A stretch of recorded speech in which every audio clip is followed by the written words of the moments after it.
Welcome to Rock and Talk. Today's guest is author and photographer Don Pyle, author of Trouble in the Camera Club. Welcome to the show, Don. Thank you. Hello. Hello, Don. Don, now let's discuss this book. This is your first book. Yep. Before you put this book out, I think you were well known for your band, Shadowy Men from a Shadowy Planet, and some other things. Yeah. Some people know me from that. Yeah. Some people know me from other things. Yeah. Well, what made you put out this book? You had been probably sitting on these photographs that you took as a young teenage boy at the dawn of the punk era in Toronto. What made you put this book out at this particular point in time? Well, really, it was because I had all these negatives, and some of them I printed, some of them I hadn't. Just over time, different people who knew that I had photos were asking me for photos for various things. I had a picture in an art publication in Australia and a couple of things here and there, and then different people started to know that I have photos and ask for things. So once I started looking at my negatives, I thought, oh, I probably got maybe 30 pretty good pictures here, so maybe I should do a photo show, because there's so little documentation about some of these bands. There's not a ton of photographs that exist of particular bands like the Curse and the Ugly, or even the Diodes. You see so few pictures of them, and most of them are from kind of later period. So I decided to do this photo show at the Beaver on Queen Street, and ended up printing about 70 photos for that, and as a result of that was offered, a couple of people approached me about doing a book, and then that kind of took a few years to unfold, so 4 years later, here it is. Let me ask you this, Don. When you were a young punk rocker, you were about 14 or so, at the start of this period, when you were going to these early shows of really unknown bands, you're very young, and you're going to school, you're taking your camera to document these people who grabbed your attention, and to go to your sexual orientation, you could have easily gravitated to the disco scene, or glam or whatever. What was it that drew you to the energy of punk? Well, I think actually it did come out of glam. I think that glam was definitely a huge influence on punk, and the showmanship and kind of the flash of it is really kind of evident in kind of how it rolled over. It was totally okay, we've gone from sort of designer sort of things to total thrift store, but it's the same kind of extreme with fashion. Really, it was because it was what my musical interest was. I think in that time of your life, you really want things to be fast and loud, and I was certainly listening to a lot of fast and loud things, but you had to kind of pick and choose a song here and a song there. Paranoid by Black Sabbath, that's seems like it's so fast, it's such a heavy song, or Highway Star by Deep Purple, or Alice Cooper, these various things that were so heavy, so when punk started, it was all this exciting speed and heaviness, but sort of reduced down to a really elemental approach. So it was a really exciting and new thing. And discos or any of those kinds of things. I mean, I think that I've always liked a lot of different kinds of music, and I definitely was not someone who hated disco when it was happening. But my interest was way more into rock music than the sort of the traditional gay thing. When I started going to the gay clubs, that was the thing that was really alienating about it, was because I hated the music so much. Because there's disco, and then there's gay club music, which is the worst ever. It still is, shockingly. It's still and it's enough of a deterrent for me. I would just go and be I don't want to be here. So you have these kind of two things that are both fulfilling a different part of your social needs, but my love of music was really kind of so overriding that it was definitely in the music scene that I spent almost all my time. I think it's it's something that intellectual people would be drawn to more so as well. What about, how did you manage when you were that age to go to school and to go to these shows? How did you swing that? That's difficult, because I remember it was practically impossible. Honestly, I really didn't even think about it. When I always did well in school, and then once I got to high school, I was definitely putting less and less effort into it, and going to school less and less. And, you know, eventually when I started playing in a band and I was still in high school, I was like, you know, almost, I didn't skip any exams, but it came pretty close to that where I was not preparing for school. So I kind of coasted a lot because I just really wasn't that excited about school. And there were certain subjects, English and, you know, history, that I really enjoyed. So those are things that I really excelled at. Totally because that was what excited me. You know, it was like a lot more interesting to me than math or you know, chemistry. So. Well, I'm going to ask you, needless to say, I already know the answer. Would you have done anything different in your life? The path that you took? Well, I think, you know, there are a couple of things that I think are like significant things in my kind of like education from a really young age that I would have done differently. And one of them was that I would have stood up more to authority, you know, really the school, because like in junior high I was put into a vocal music program and I really wanted to play an instrument. And then, you know, it was one of my questions then, was like, am I going to be able to play an instrument in high school if I'm not playing one in junior high? And they lied to me. They said, oh yes, yes, yes. Because, you know, they wanted to just like fill their quota for each of the classes. So when I got to high school, and I wasn't allowed to play an instrument, that was really, that was like one of the things about high school that I was really looking forward to was music classes. So that's one thing that I would have done differently, was that I would have stood up for myself and not just accepted that this was like what your choice was, that I would have, you know, fought for my choices more. So there's not really too many things that I would have changed, but that's something that I think is like, I really wish I had gotten onto a musical playing path earlier. Well, Don, this path of life that you've chosen through punk, and you basically really don't have very many regrets at all. This is a great work that you've produced. Not only is it beautiful photographs, not only just of bands, but of very kind of poignant young people unselfconsciously discovering themselves and this new form of art, coupled with very descriptive, beautiful paragraphs. Your writing, I think I enjoyed your writing so much, not more than the images, but it's a huge part of this book. And on top of that, inside the first few editions of the book, you get a 45. Can you describe what's in this 45? Well, there's two pieces on it. One is a recording of the audience, not of the band, but definitely you hear the band bantering. I mean, that's part of the excitement of it. The exciting thing of it is it's the Viletones in either 1977 or 78. I think it was in February, so it was probably 78, just turned into 78, and I took my little tape recorder to see them at the Hotel Isabella. So the Ugly had tried to crash the stage and do a set at this thing, so you hear Leckie in a bit of an argument with the sound man, Johnny Garbage Can, who was the Ugly sound man, about them getting onto the show. And then someone starts a fight, and then you hear people fighting and tables rolling. And some of that stuff, I don't know how apparent it is when you're hearing it, like what exactly is going on. But you know, I really wanted to, I didn't want to put a Viletone song from the thing on it. I didn't want to, like, you know, unless I got permission from them, I didn't want to take a song. For me, like the sort of like the sonic imprint of like the time, like you hear kind of like what the atmosphere was like, how things felt. You can tell how big the room is, how many people were there, all these things. And then they start doing Screaming Fist. There's like one note where they're starting to do Screaming Fist. So, you know, it's got like the setup.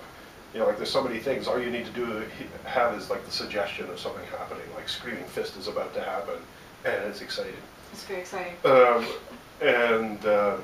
The other thing on it is a radio documentary that was also recorded around the same time that I recorded off the radio about punk in Toronto, where the interviewer goes to the Colonial Tavern and interviews people who are at a Viletone show, and then also interviews Steven Leckie there. So it's those two things, which, you know, both are like, the documentary is totally such a great representation of how, like, the world at large kind of like thought about punk at that time, just like, you know, a bunch of crazy kids.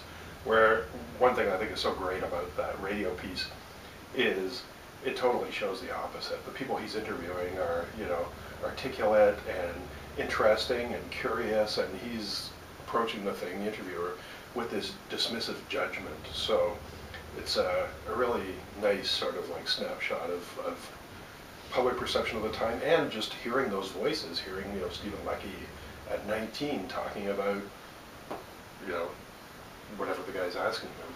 It's incredible. Also, the foreword here, if I may quote this foreword, this is by Steven Leckie himself, lead singer of the Viletones, otherwise known as Messy Dog.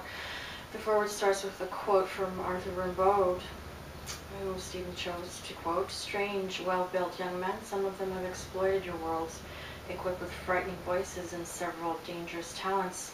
They are sent into town to take it from behind, tricked out in disgusting luxury, paradise of violence, of grimace and madness. One day in the future, these poets will exist." And you are here given the seal of this icon to forward your book. 1977, now is the time of the assassin. I will give you a gang, one you wished a gang really looked like, where cinema was our language, violence our currency, history's ours to steal, otherwise known as punk rock. Punk is timeless. Time and society didn't see it coming. Rimbaud did over 100 years ago, and then it hit the seers who put it on the stage in Toronto, London, New York. And to think that there are still bands 3 full decades after the first and only Salt That Mattered calling themselves punk, but they can never be. They are only Elvis impersonators, for cynicism only hardens with time. And this goes on. Don, this book is really quite incredible, again, for people to see. It's Trouble in the Camera Club. May I ask, when you were taking these shots, when you were a very young teenage boy, did you ever imagine that these would be important and in a book in the future? No, you could never imagine that. When you were at the turning point on a Tuesday night, and just going about your day-to-day business, so few people cared about what was happening. And if they cared at all, it was that they cared to put it down. That was what the kind of like, you know, for people at high school and other people that I knew, it was mostly like dismissive or not knowing, because most people are like, what? Something's happening? Like, you know, it really kind of took like until really about 1978 before people sort of in general started to get an inkling. And that's really like when sort of like this big glut of bands came along, where it was like a lot of like, kind of like a lot of the people that I didn't like at school were now wearing stupid sunglasses and, you know, starting a band that they called a punk band, but they were still just like a dumb rock band. So no, you could never imagine that that there was anything kind of historical happening. You know, as it is with so many things, unless you're like, you know, sitting there when someone is signing a treaty or something like that, you can't imagine that this is going to be something that is going to resonate so much in the future, that people are going to care about this, because the audiences were so small. Most of the bands didn't have records. No one was interested in putting out records by them. There was just like such little interest. I mean, I think that for a very small group of people, they were really, really excited by what was happening. But you know, you couldn't tell that this was going to be something that was still going to have significance 35 years later. I mean, even saying that 35 years later is unbelievable. You know, it's like 35 years, how could that be? I guess because nothing as interesting or exciting came to take its power. Now, Don, you have been to some great shows, as you documented in this book. I'm sure that you have been to some shows where you didn't happen to have your camera, or something went wrong. Are there any great shows and great moments that you missed, which you could tell us about? Yeah, there's tons. I mean, you know, I took my camera actually to like not nearly as many shows as I wish I had, because I was going out so often, and often the camera is a burden, you know. It not only in carrying it and having to protect it, but it totally inhibits your ability to be like completely engaged with the thing that's going on. You always have this layer of removal because you're looking at like, you know, how's the lighting, how does this look, you know, what's going to be a good shot. So you have this disconnect, and so often I just wanted to like be, you know, there in the moment, you know.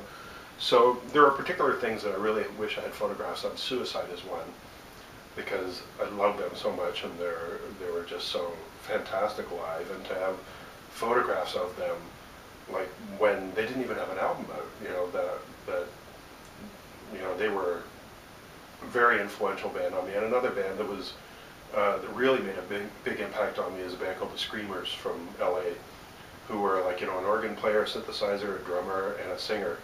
And they were so, like, you know, dramatic and theatrical and scary and exciting, and, you know, were doing things that I'd never seen anyone do. Like, you know, for example, one of the things they did was like turn the oscillators, leaving the oscillators on their synths running, so that they left the stage and the song kept playing itself.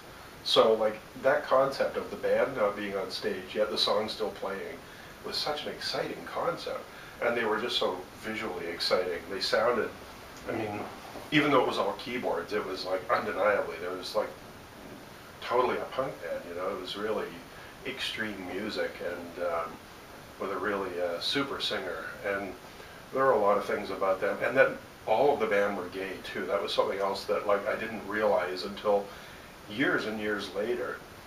And you know, at the time they were like, it was like mind-blowing because I'd only seen pictures of them, and I was really into a lot of bands from LA, so their image looked really cool. They had a really great look, and they were totally into, you know, photography and video, so there was lots of like documentation about them.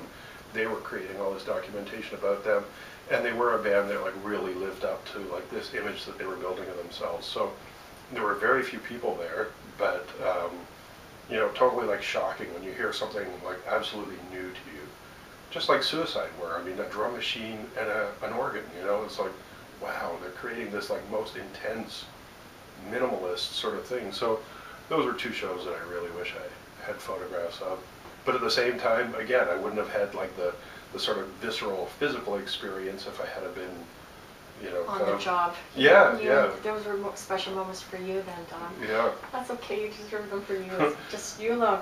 Well, Don, are you working on anything else in the future? What's coming up for you, photography-wise or music production? What are you working on? Well, I'm going to be showing photographs at the Toronto Public Library in October. So. Which branch? I'm not quite sure of the name of the library. I think it's the Northern District Library. I think that's what it's called. I just got a notice from them a couple of days ago. So they've asked me to do the slideshow thing that I did at the Garrison for the launch of my book. They've asked me to do that at the library in conjunction with doing a photo show. So photography-wise, those two things are happening. You know, I still take photographs like all the time. I did photographs for Liz Worth for a book that she has coming up, and you know, lots of pictures of my cat. Me too. I think that's going to be my next book, is going to be all pictures of my cat. I want to start a cat magazine. I have an idea, Celebrity Cat. Well, Celebrity Cat. I'm sure you'll have no shortage of photographs. Celebrities and their cats. So I'm doing that with photography, and then music-wise, I co-produced and mixed an album by a group called Tied to the Branches, which is out tomorrow. A band from San Francisco that are really great. And I just did another record with Fist City, a young punk band from Lethbridge, Alberta. And then of my own music, I have an album under the name Black Heel Marks, which is all finished and finished recording. I have to mix the album now, so that's going to be out soon, hopefully. And then I've also been doing music with Dallas Good, who plays in the Sadies. Him and I have been doing a kind of a sort of electronics and guitars sort of hardcore band with guest vocalists. We have our first single done that Damian Abraham and Chris Callahan, Mickey Skin, and Amanda Schenk, 4 singers, are on our first single. So we're going to start working on our second one. So I'll have these 2 records by 2 different bands coming out in the next few months. Wonderful. May I ask you, Don, if you could choose, what was your very favorite punk show in Toronto that you'd seen? One that affected you most, or just somehow more memorable than the rest? The most intense show. The most intense show. To put it that way. Well, one of like the most intense shows and the most memorable one was the second time that the Ramones played. I mean, the first time was really amazing, but the second time they had the Dead Boys opening for them, and the Dead Boys were also like, you know, quite a new band then, and then also opening for the Ramones. You know, they were like really working hard, and they were extremely loud, very, very dynamic on stage. And then the Ramones had just put out their second album, just days before. So those two bands together was a really fantastic show. So, it's so hard to think of any particular show as being really amazing, because there are just so many. Like Patti Smith with Sparks opening at Seneca College. I was so into Patti Smith then, and then you have the whole experience of having waited in line all day, and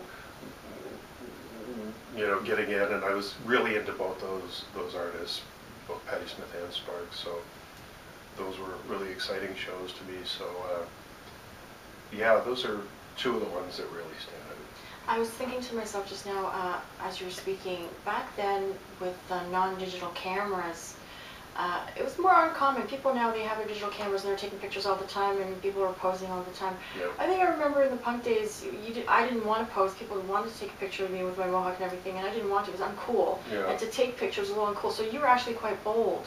Mm-hmm. You were. Well, it helped that I didn't know people then. I think it was actually, a lot of the people on the street and the different, people that are not in bands that are pictured, those were pretty much all my friends. But you can see that those are more kind of 78. A lot of those pictures are more kind of 78. Like when I very first started going to shows, and the first year and a half, it was I didn't know anybody else. I'd go with a couple of my friends, and we'd kind of stay with ourselves. And there was a scene happening, but again, the age difference was really pronounced. Even though it wasn't that big, if you were 16, if I was 16 or 15, and some of the people there had their scene, they were 22 or 23, so that was a really big age difference. So a lot of the kind of the cool scene was sort of happening, but I was even though I was there, and there were lots of little scenes, there were lots of microcosm scenes within this scene of 40 people. There was the 4 or 5 people who were 17 and under, and then the people who were in bands that all knew each other. I know, it's amazing. Give any no matter how small the group is, there'll always be some sort of dividing up and kind of alliances being formed. It's an interesting study for sociology. Well, Don, I thank you so much, first of all, for taking these pictures and for immortalizing these great moments and being a historian for our scene and our city. And I want to thank you for coming on the show. Thanks. And if you'd like to see any further episodes of this program, please tune into pentagram666.com. Thank you for watching. Thank you, Don. Thanks. That's pretty easy. Always. Yeah. Yeah.